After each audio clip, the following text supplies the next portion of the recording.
আমার নাম বৃষ্টি। আমার যে ফিল্মটা আমি বানিয়েছি এটার নাম হচ্ছে সূচনা। আমি এটা গত বছর সিম্পল এন্টারটেইনমেন্টের ব্যানারে বানিয়েছিলাম এবং এটা ডিস্ট্রিবিউশনের কাজ করেছিল ব্র্যাক ইউনিভার্সিটি ফিল্ম ক্লাব। আমার সবসময় ইচ্ছা ছিল ইয়াং জেনারেশনের লাইফস্টাইল, তাদের চলাচলন এসব নিয়ে কিছু একটা বানাতে। তো সেই জিনিসটাই আমি এই ফিল্মটাতে দেখানোর চেষ্টা করেছি।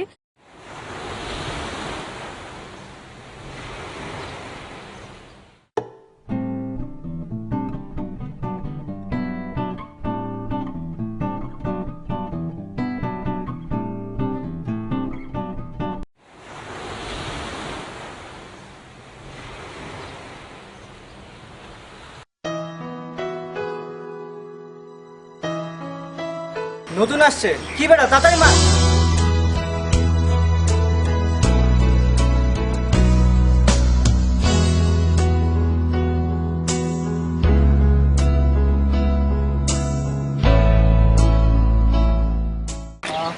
My ball? You fill up my Ah, John Denver. You fill up my senses. Yeah, my favorite. Oh, really? My favorite too. Okay. Especially this line. Like walk in the rain. আমার আর আপনার কথা মিলে। By the way, I'm শুভ। আমি third ফ্লোরে থাকি। আমি প্রিয়া fourth ফ্লোরে থাকি, নতুন এসেছি।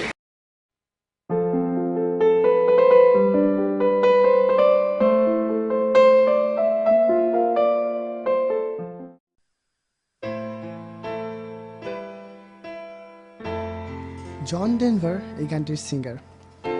ছোটবেলা থেকে সে আর্মি ফ্যামিলিতে বড় হয়েছে, এর জন্য তার বিভিন্ন জায়গায় ঘোরার বিভিন্ন রকম এক্সপিরিয়েন্স আছে। মেবি এর জন্য আপনি হয়তো লক্ষ্য করলে খেয়াল করবেন যে তার প্রত্যেকটা গান অনেক মিনিংফুল। অ্যাকচুয়ালি না, আমি গানের ব্যাকগ্রাউন্ড নিয়ে এতটা ঘাটাঘাটি করি না। আমার কোনো মিউজিক পছন্দ হলেই আমি তার ফ্যান হয়ে যাই। You fill up my senses গানটা আছে না, এই গানটা সে তার ওয়াইফ অ্যানিকে ডেডিকেট করে গিয়েছিল। তার ওয়াইফ অ্যানি তাকে ছেড়ে চলে গিয়েছিল।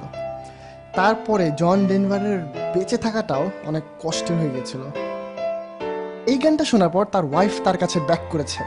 ও ওয়াও, দেখছেন, যখন গানের পিছনের হিস্ট্রিটা আমরা জানতে পারি তখন দেখবেন গানের স্বাদ আরো বেড়ে যায়। এক্স্যাক্টলি। দেখছেন, আপনি কত সহজেই বুঝলেন। আর কিছু কিছু প্রজাপতি টাইপ মেয়ে আছে, প্রজাপতি আছে কিছু মেয়ে নিজেদেরকে সুন্দরী প্রজাপতি মনে করে, আসলে একটা দজ্জালে নেই। কে সে? সেই দিন আমি আমার এক ফ্রেন্ডের সাথে এই গানটা নিয়ে কথা বলতেছিলাম। জন ডেনভারের বউ ওকে ছেড়ে চলে গেছে, এই কারণে ও এই গানটা লিখছে। এমন সময় কোথা থেকে জানি এক প্রজাপতি টাইপ মেয়ে এসে হাজির হলো। কেন আপনার তো খারাপ লাগতেছে? কেন আপনার কষ্ট হচ্ছে? জন ডেনভারের বউ যে আপনার কাছে না এসে তার কাছে ফিরে এলো। হোয়াট?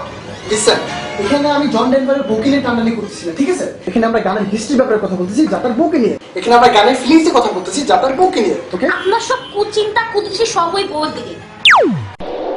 না জানি কোথা থেকে এই মেয়ে উড়ে এসে উল্টাপাল্টা কারণে আমার সাথে ঝগড়া লাগাই রাখছে। ও মাই গড, তার ঝগড়া তো থামেই না। মানুষের কোনো কাজ নেই, সব সেলিব্রিটিতে পার্সোনাল লাইফ নিয়ে টানাটানি করে। এই যে বিল গেটস মাইক্রোসফট চালায়, অথচ সে গ্রাজুয়েশন করলে এইটা নিয়ে এত কি। আইনস্টাইন আমাদের জন্য কত কিছু করছে, এগুলো না দেখে শালার সে কয়টা বিয়ে করছে, কয়টা বউ আছে, এগুলো নিয়ে এত টানাটানি কেন? আর আপনি, আপনার তো কোনো কামই নেই, আপনি খালি ওই বেচারা জন ডেনভারের বউ নিয়ে টানাটানি করছেন। নো, আমি জন ডেনভারের বউকে নিয়ে টানাটানি করতেছি না, ঠিক আছে? এখানে আমরা জন ডেনভারের বউয়ের পিছনে ফিলিংস, ওকে, ওর গানের পিছনে ফিলিংস এর ব্যাপারে কথা বলতেছি। ওকে, যা জানতে হলে একটু হিস্ট্রি জানতে হয়, ঠিক আছে? উফ, না চেয়েতেও কতগুলো কথা তারে বলছি আমি। It's okay, you know what, this world is full of shit. সেদিন এই গানটা নিয়ে ভাবুক ভবঘুরে নামে একটা ছেলের সাথে আমার ঝগড়া লেগেছিল। দ্য মিউজিক ইজ অসম। দেখুন, এমন সময় কোথা থেকে জানি এক আতেল ভবঘুরে এসে হাজির। 1943 সালের 31শে ডিসেম্বর জন্মগ্রহণকারী জন ডেনভার কিন্তু একাধারে গায়ক, নায়ক, গীতিকার এবং সঙ্গীত পরিচালক। শুধু তাই নয়, তিনি কিন্তু গিটার, কিবোর্ড এবং পিয়ানোতেও পারদর্শী ছিলেন। মিউজিক নিয়ে কথা বলছি, নিজেদের 14 গোষ্ঠী নিয়ে না। তার আতলামি তো থামেই না, রেলগাড়ির মতো চলেই যাচ্ছে, চলেই যাচ্ছে। তিনি কিন্তু ছোটবেলা থেকে বিভিন্ন জায়গায় ঘোরার সুযোগ পেয়েছিলেন, কারণ তার জন্ম হয়েছিল একটি আর্মি ফ্যামিলিতে। শুনুন, তিনি কিন্তু ছোটবেলা থেকেই সঙ্গীতের সংস্পর্শে ছিলেন আর তার সঙ্গীত জীবনে শুরু হয়েছিল ফোক মিউজিক থেকে। শুনুন, ওই যে অ্যানি সং আছে না, অ্যানি সংটা তিনি তার ওয়াইফ অ্যানি চলে যাওয়ার বিরহে গিয়েছিলেন একদিন। Oh my God! Oh God! Shut up! আপনাদের মতো রামছাগলরাই এসএসসি এইচএসসি তে বাংলা পরীক্ষার সময় রচনা মুখস্থ করে তা বমি করে দিয়ে আসতো, আর এরপর জিপিএ 5 পেয়ে আপনাদের চেহারা দিয়ে নিউজপেপারগুলো দূষিত করেন। তাও তো ভালো, তারা নিউজপেপার নষ্ট করেন, আপনি তো ফেসবুক নষ্ট করতেছেন। ফেসবুক ঘটনাগুলো কি তাহলে কয়েকদিন আগে ফেসবুকে হচ্ছিল? হ্যাঁ, কয়েকদিন আগে ফার্স্ট ফ্লোরের রাফি এই গানটা স্ট্যাটাস দেয়। আমি গানটা অনেক অসম বলে কমেন্ট করি। এমন সময় ভাবুকদার রোমার নামে অ্যাকাউন্ট থেকে সেই ছেলে এসব আতলামি কমেন্ট মারা শুরু করে। তার বিশাল বিশাল আতলামি মার্কা কমেন্ট দেখে আমি ভাবি যে সে নিশ্চয়ই কোনো আকল টাইপ পাবলিক হবে। ভাবুকদের রোমারটা অ্যাকচুয়ালি আমি।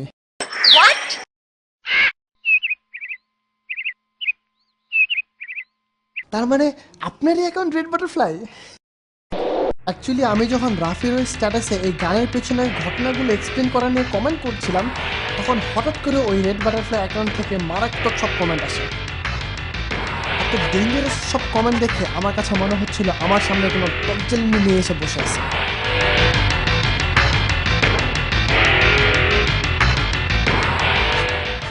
ইনফ্যাক্ট আপনি তো একেবারেই ওইরকম না। আপনাকে যখন গানের ফিলিংসগুলো বললাম তখন তো আপনি বুঝতে পারছেন আমি আসলে সেই দিন ফেজে সেম কথাগুলোই বলছিলাম।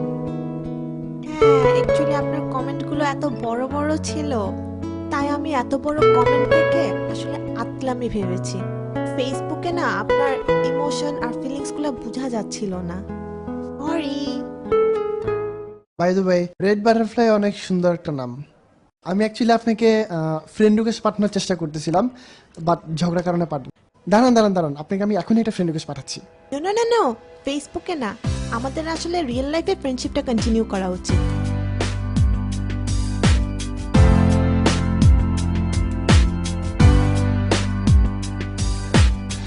I'll be your dream, I'll be your wish, I'll be your fantasy. First যেটা আমার মাথায় আসলো যে এই যে ফেসবুক, ইন্টারনেট, এই জিনিসটা আসলে এখন অনেক বড় একটা, মানে হাজার হলো আমাদের রিয়েল লাইফে এই জিনিসটা অনেক বড় প্রভাব ফেলে।